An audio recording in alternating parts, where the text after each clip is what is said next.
This video, I'm looking at the Moza Mini P gimbal. With a payload of 900 grams, is this the perfect gimbal for micro compact cameras and mirrorless cameras as well? Let's find out.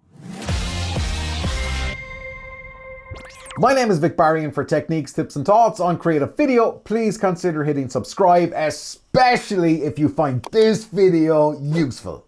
Full disclosure, Moza sent me the Mini P for review, so big thanks to my friends at Moza for this. The Moza Mini P comes in one of those hard polystyrene cases, which will definitely help protect it. It feels solid, even the label on the box took effort to destroy. Inside the case, you'll find the Moza Mini P itself, an instruction manual, don't throw this one away, a mobile phone clamp, a Nell bracket for your camera, which works horizontally and vertically, a camera cable that allows the gimbal to control your camera, depending on the camera, more on that in a minute, a USB-C charging cable, and a set of tripod legs. For anybody setting up a gimbal for the first time, it can be a daunting experience. The Moza Mini P is straightforward enough, but it might be difficult for first-time users to get their head around it. That's why he said hang on to the manual.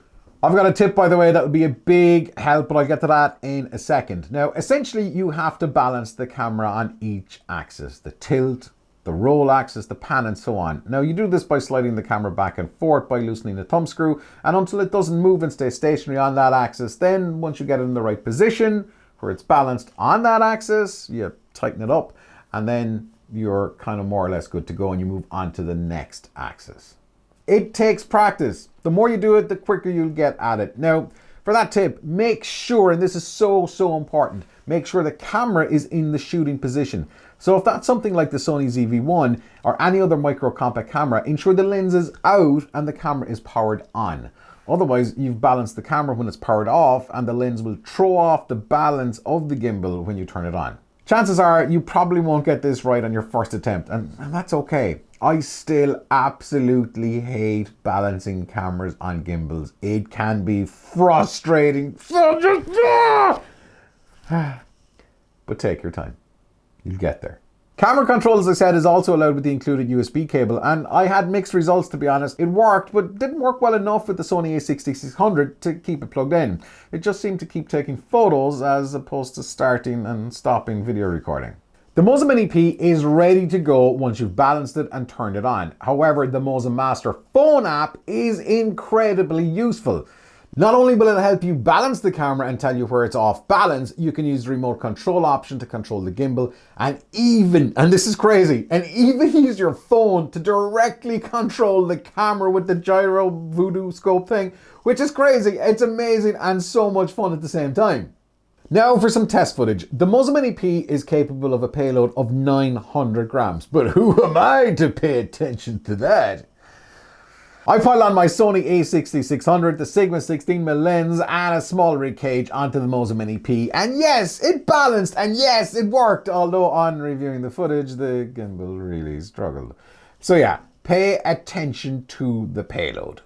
That said, after removing the small rig cage, the payload of the a6600 and Sigma lens was slightly over by a few grams, but it worked like a champ, including the Inception mode, which allows you to rotate the camera 360 degrees.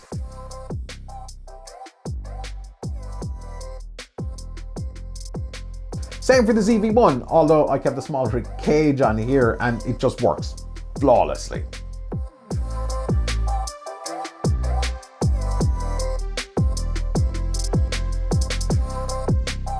Keep in mind that any gimbal is going to have problems with the up and down movement of walking. So you're going to have to do a little bit of ninja walk and try and put as many pivots between you and the camera as possible. But that aside, I think the Moza Mini P did a really good job here.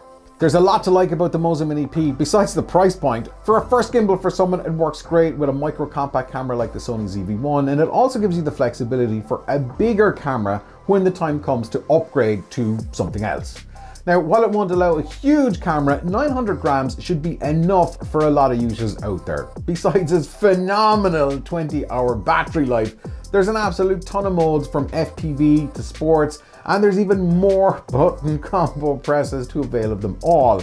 Now, initially starting out, this will no doubt melt your mind. It melted my mind. There is a lot to take in. That said, they'll come naturally after a while, and you'll be triple pressing the down button to enter Inception mode in no time. The Moza Mini P feels good in the hand, and while some won't like the plastic and metal combo, it works, and it works well. I've really enjoyed using this. The only downside is none of the axes can be locked, so you will have to balance the camera each time you set up the gimbal. But that's not just unique to the Moza Mini P, there's lots of gimbals that will have the exact same issue. With any gimbal though, you really have to put in the time learning about it.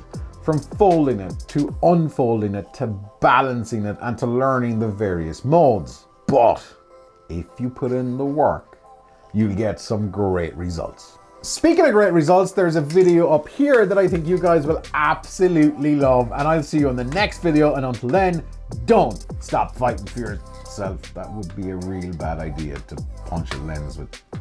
Yeah. Boop.